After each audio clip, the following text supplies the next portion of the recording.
બનાસકાંઠા જિલ્લાના વિભાજનથી આક્રોશ યથાવત છે। દિયોદરને જિલ્લો બનાવવાની માંગ સાથે વિરોધ યથાવત। દિયોદર સંકલન સમિતિની વિશાળ બાઇક રેલી યોજાઈ।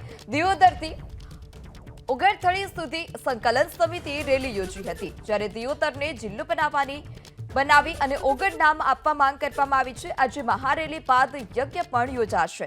ભાજપ કોંગ્રેસના કાર્યકરો અને આગેવાનો આ વિરોધમાં જોડાશે। મોટી સંખ્યામાં વેપારીઓ પણ આ વિરોધ રેલીમાં જોડાશે। મારો જિલ્લો ઓગડ જિલ્લોના નારા સાથે રેલીને લઈ પોલીસનો ચુસ્ત બંદોબસ્ત પણ ગોઠવાયો છે। તો ઉગડથળી સંકલન સમિતિનું આ આયોજન છે। દિયોદરને જિલ્લો બનાવી અને ઓગડ નામ આપવા માટે માંગ કરવામાં આવી। આ સાથે જ ભાજપ કોંગ્રેસના કાર્યકર્તાઓ આગેવાનો પણ જોડાયા હતા, જે સમાજના આગેવાનો છે તે પણ જોડાયા હતા। વધુ માહિતી સાથે સંવાદદાતા વસંત ફોન લાઈનથી જોડાઈ ચૂક્યા છે। જી વસંત, મહારેલી બાદ યજ્ઞનું પણ આયોજન, શું વધારે વિગત, કોણ કોણ સામેલ? બિલકુલ, જો વાત કરવામાં આવે તો જે રીતે જિલ્લાનું વિભાજન થયા બાદ ખાસ કરીને દિયોદર, કાંકરેજ અને ધાનેરામાં વિરોધના સૂર ઉઠ્યા હતા।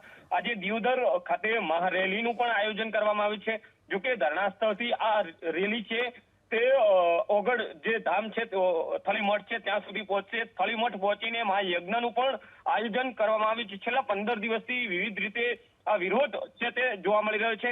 આજની રેલીની જો વાત કરવામાં આવે તો ભાજપ કોંગ્રેસના કાર્યકર્તાઓ સહિત રાજકીય આગેવાનો અને જે દિયોદર ના ગ્રામજનો છે તે પણ રેલીમાં જોડશે।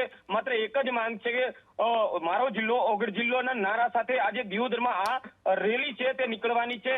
સાથે સાથે રેલી બાદ આ જે થળીમઠ છે ઓગડ થળીમઠ ત્યાં જઈને આ રેલીની પૂર્ણાહુતિ કરશે અને ત્યાં હવન પણ થશે। જી વસંત, સમગ્ર માહિતી બદલ આભાર।